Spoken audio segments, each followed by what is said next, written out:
What's up guys, this is Scher talking. Welcome back to my channel. On today's video, I want to talk about all the 6 free Emerald Beyond styles that you can get right now in the game. They are actually pretty good for free styles, and I want to show you where to get them first.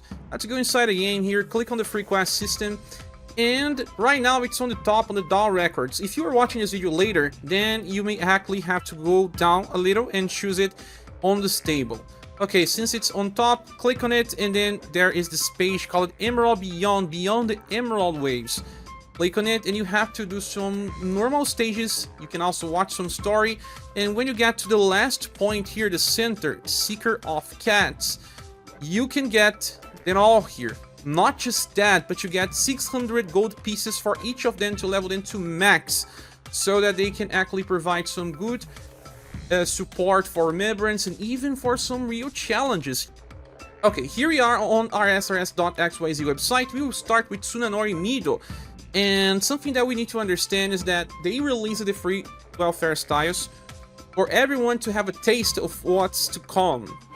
They will release in 3 weeks from the recording of this video the premium versions of these protagonists, and they will be inheriting skills from the current ones to be on full potential. But if you miss it on these banners, you can still understand how they work and use them as they are. They are not bad. Okay, so Tsunanori has 92% endurance, 93% will. Those values are not that great. His intelligence is 92%. Most debuffers have at least 100% these days. And he has 99% agility. It looks like he's a character that was supposed to be released 1 year ago. But again, he's free. His passives are actually much better. He starts the fight with 12 VP to use his best skill.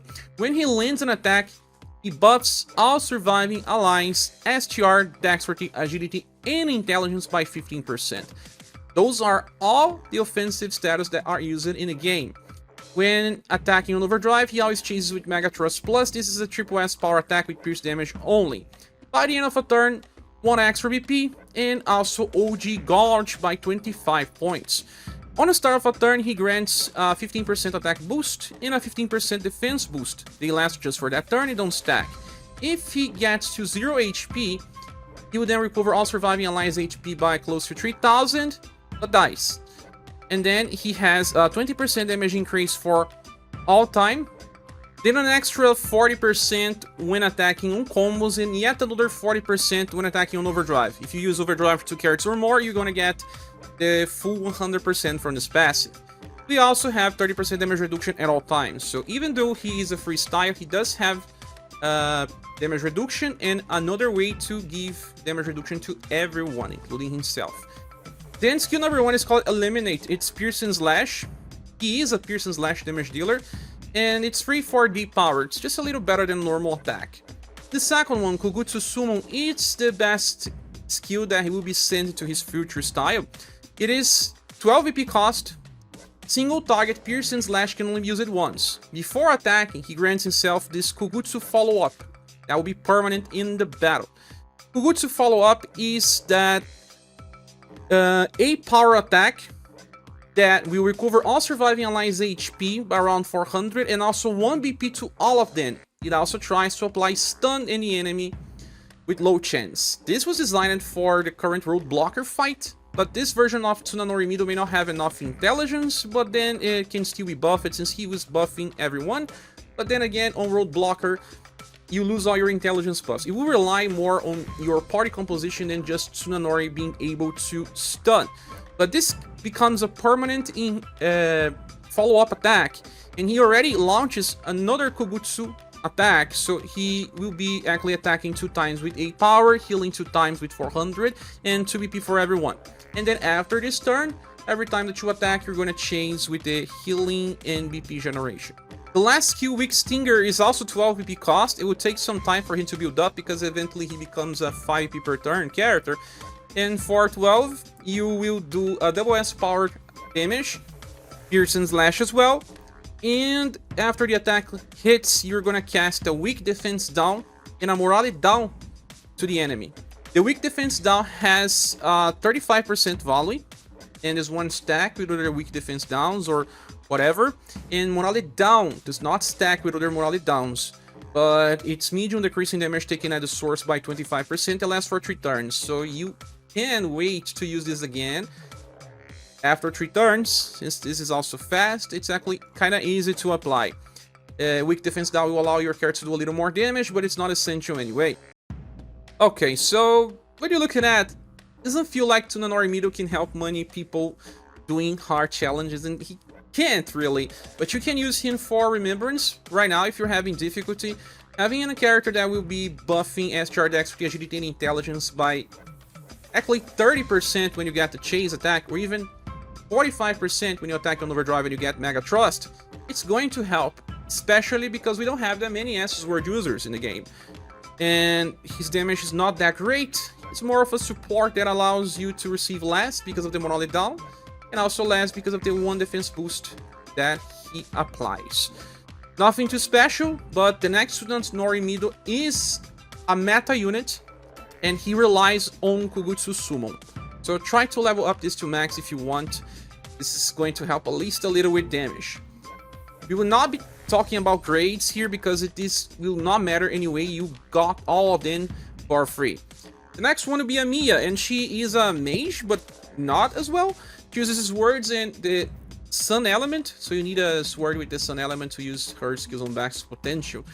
Her will is okay, but her endurance is a little low, and her agility and intelligence are just old. But moving on, she will give you a defense boost that increases damage taken by 15% for everyone. When she lands an attack, she recovers 1 BP, and she always chains with Relief Zone. Relief Zone is a skill that we saw on Razen before, and Razen had a 50% chance to chase with it. Guarantees. And that will remove all the buffs applied to the party and buff all surviving allies will by 15% because it's a chase. Sun and blunt damage as well. On the start of a turn, she will then also give everyone an attack boost of 15% every turn. And also this enhanced sorcery. This will improve spell damage by 20%, up to 5 times per battle. So on turn 5 warrants 100% damage increase when using spells for the whole squad. Then she has a 20% damage increase, and then reduces damage taken by 30, and if she resists, she decreases by another 40. So she can resist damage. The problem will be ailments if you don't buff your will sometimes. Now, skill 1 is Sunlight Chain. It's a free sun spell with E powers, just so that you don't use a normal attack because she has only 30% SGR. And then the second one is Enhanced Magic Plus. You can only use it once per battle, and then it will grant the target Enhanced Sorcery, this time by 50%, and then a Magical Up 4 times at once. And it will improve 200% spell damage to 1 target. Yeah, you could use it on Ameya, but why would you? You should use this on strong spellcasters, much like Joe. That's right, if you have Joe and you cast this on Joe, then you're gonna get a lot of damage increase. That is 250 just from the skill alone, and then extra 100 and then 15% from her passives. So Joe will do much more damage just by having all of these effects cast on herself. Can be other mages as well, but right now Joe is the strongest one. It does not buff damage from characters like Real Queen or Creator because they actually don't use spells, they use skills. So Ameya, even though not that powerful herself, will actually be able to buff the damage of other premium styles. This skill was also found in the other version of Blue, that was a new DX style. So if you have this version of Blue, you get this Amplify as well, and also be able to amplify damage for other spellcasters. But, you know, Ameya is free, and that's why it's so useful to invest on that spell. Besides, she still has Magical Full Power, her spell number 3, that is fast and single foe. It's a 9 BP double S power attack, and casts attack boost for 30% damage increase for 2 turns. Because it's fast, it will be easy to use sometimes, but there are so many fast attackers now that her agility may not be enough to buff before they attack. Because she has 1 BP per attack, she will actually have 5 BP per turn, and then she can cycle this spell into Sunlight Chain. Doesn't change much, she's actually here just to cast Enhanced Magic and improve the damage of a spellcaster like Joe. And this is the skill that you also will be sending to her future style.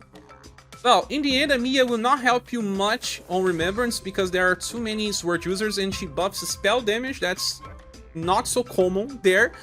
And I do believe that she'll be better off being used on boss rush strategies where you want to defeat a boss super fast. The next one is Siugnas, and he is a damage dealer with 114% STR, 92% intelligence for debuffs, 92% will, but very low endurance with 74% only. Also low agility as a debuffer, it's pretty bad. But then he has a very different type of mechanic that he uses LP to use his best attacks. So he loses 3 LP on the start of the fight, but improves his slash damage by 30%, shadow damage by 30% too. All of his attacks have both, so that's 60% damage increase. When he attacks, he always chases with Slash and Shadow Triple S power attack that can debuff the enemy endurance by up to 20%. And then, when all allies are alive, he applies 2 different effects. It's a 30% damage reduction when resisting attack, and then he has a 30% damage for weak attacks. For the whole squad, that's actually pretty great. Then when attacked, he decreases damage taken by 40%, and when landing an attack, he has a 37% chance to debuff the enemy's intelligence by 15%. This does not check your intelligence, so it will always land if you trigger the passive. Skill number 1 is Shade Cut. Single foe, slash and shadow, free, but applies defense down that can be 15% volley on max level, just for 1 turn though.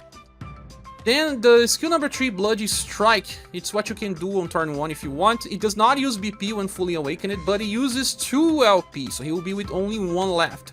It's a 4S power attack that has the chance to debuff the enemy's STR and will by 30% on max level. Will debuffs help with Road Blocker if you are desperate for that, although you can beat Road Blocker just by using Kihachi and Johan. And you're still gonna chase twice with your Blood Rage, so you'll be debuffing Endurance as well.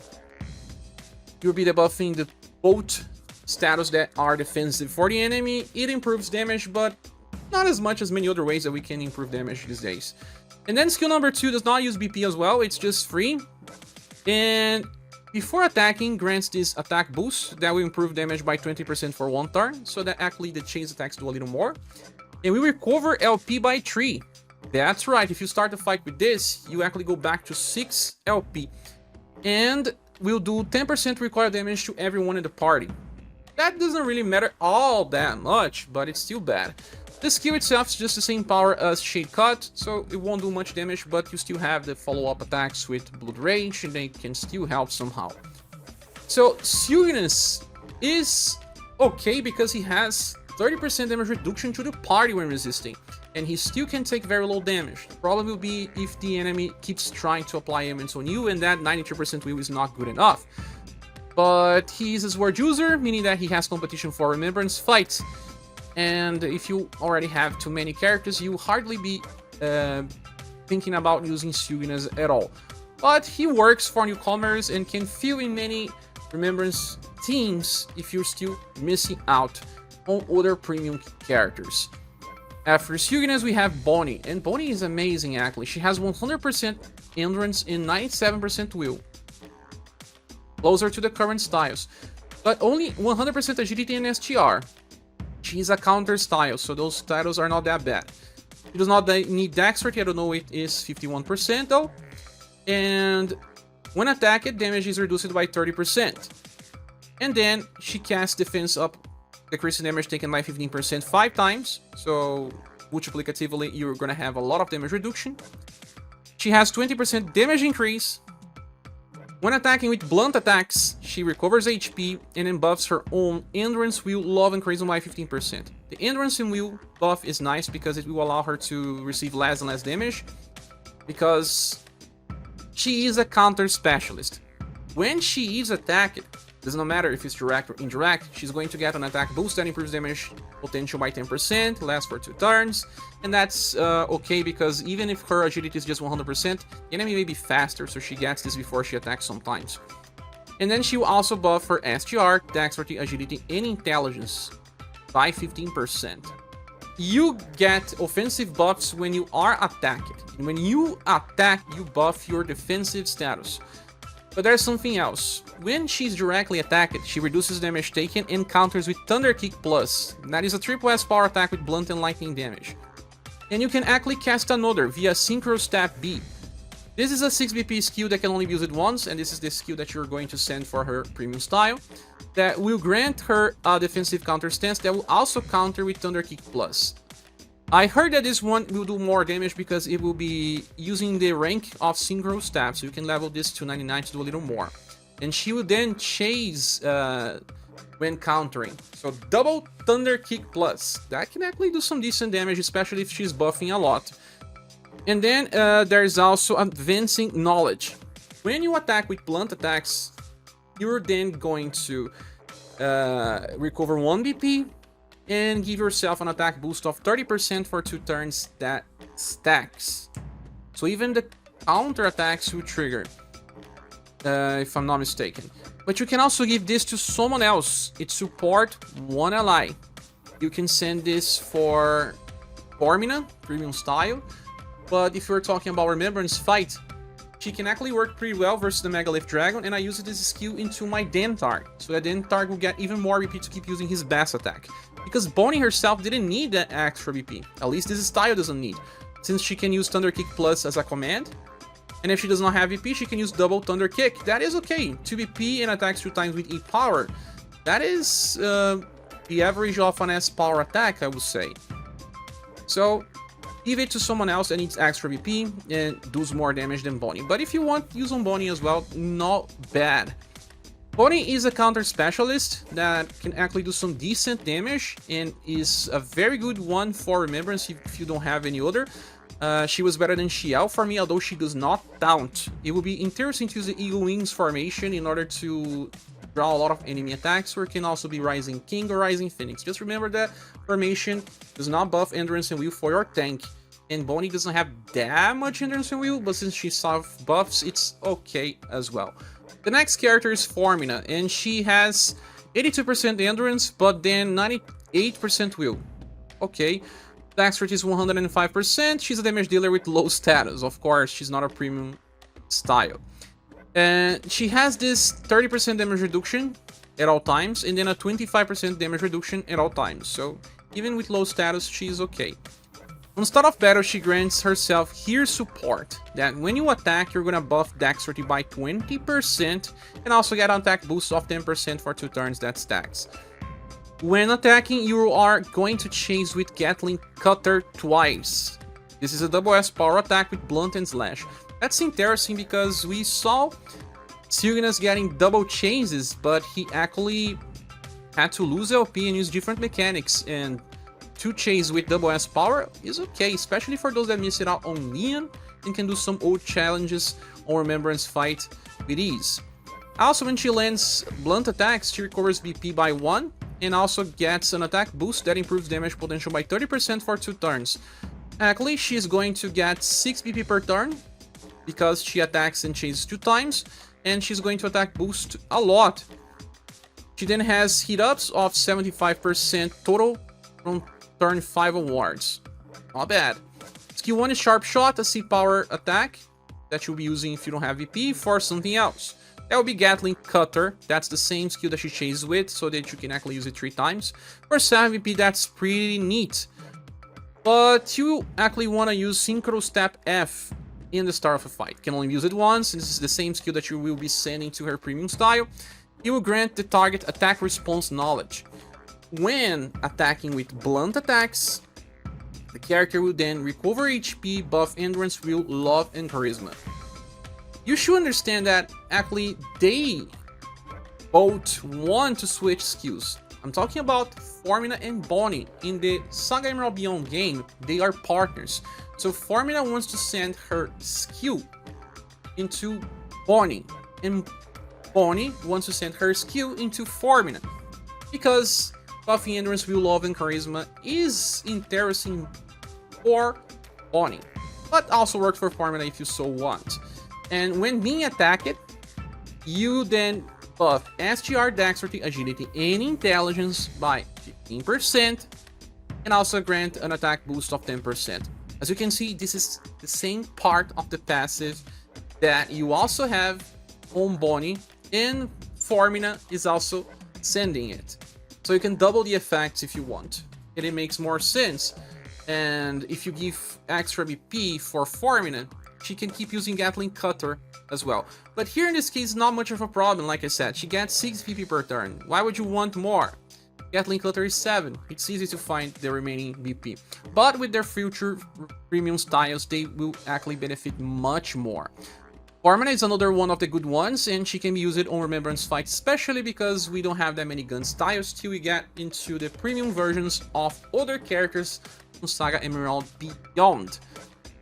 Okay, let's go into Diva number 5. This is another good one, and well, they gave her 100% STR, but she's not even made for damage. Just 74% endurance, this is her problem, and just 85% will.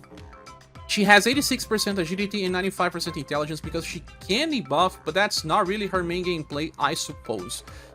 Look, she reduces damage taken for everyone by 25%. It's just 5% less than Siugnas, for example, but she then gives a defense boost that decreases damage taken by 15% as well. So 2 defensive layers. She improves damage for everyone by 30%. On the start of round, she grants all surviving allies this new effect called Live Power, that on start of turn they will be buffing all of their status by 15%, and by the end of a turn they will remove the buffs to themselves. That's amazing. She will also be recovering HP for everyone by around 400. A lot of effects, very similar to some premium styles, right? Besides the defense boost that decreases damage taken by 15%, there is also an attack boost that improves damage potential by 15%, both for just 1 turn. She also recovers 2 BP because she wants to have 5 BP per turn to use her best skills. Then 20% damage improvement for all times and reduces damage taken to herself by 30. So actually we have 25 for everyone, another 15 for everyone, and then a 30 for herself. By the end of a turn, she cleanses from all ailments. That's pretty good as well because she's a robot. So 5 EP, why? Because of Peon of Exaltation. If you don't remember, this is the same skill as Matriarch that can buff Endurance, Will, STR, and Intelligence. Remember, Matriarch can use it every turn as well. She does have a passive that allows people to self-buff 20% all status and then another 20% all status. And that is something that you won't find on Diva. But Diva does something else as well. Diva will allow you to buff on start of turn. So they also use different weapon types. Diva uses a great sword. That's pretty crazy because we don't have buffers for great swords like this. So Peon of Exaltation is something that you'll be using from turn 2 onwards because you actually want to start with Beautiful Singing, the skill that you will be sending into her premium style.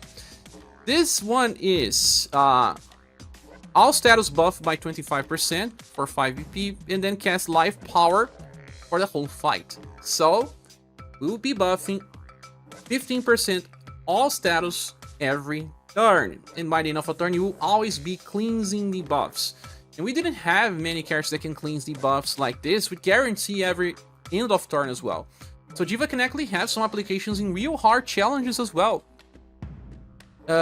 Besides, she has Dark Flowing Slash, that it's a guaranteed debuff. That's why I don't understand why she has Intelligence. Look, it's a triple S power attack that when attack lands, it debuffs the STR by 30%.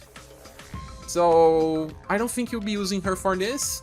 Most of the challenge fights want you to debuff even higher than 30% these days. And you can just cast Beautiful Singing and keep using Peon of Exaltation. No need for extra BP generation or anything at all. So Diva can work for current Remembrance fights. If you need to land stun, for example, she will allow you to buff a little more. But she also works for all past Remembrance fights if you are a new player. And it's very nice to have a great sword style with such a unique design. Let's get back into this big picture. Now we can play with all 6 protagonists from SaGa Emerald Beyond in useful form. I really like that they added some unique gimmicks to these styles, even though we will get the premium versions of them that are much better. they can work for new players and even for veterans if they want to get something else. For example, I used Bonnie on Remembrance, she worked super fine.